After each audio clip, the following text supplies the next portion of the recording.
Savollaridan 90% o'quvchilar o'ta olmayapti. Faqat to'g'riga harakat belgisi. Kirish taqiqlanadi. Yo'l berish belgisi. Asosiy yo'l. To'xtash taqiqlanadi. To'xtab turish taqiqlanadi.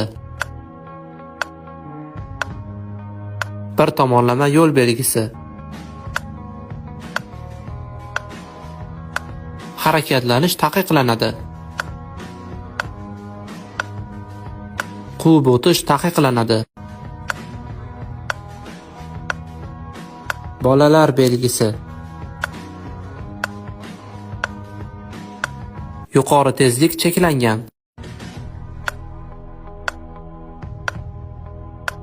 Asosiy yo'l oxiri.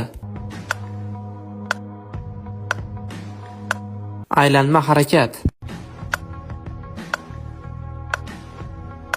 Tavsiya etilgan tezlik. Bu belgini nomini bilsangiz kommentariyada yozib qoldiring va birinchi urinishdayoq prava imtihonidan o'tmoqchi bo'lsangiz onlayn kurslarimizda o'qishingiz mumkin. To'liq ma'lumot olish uchun kommentariyada plyus qoldiring.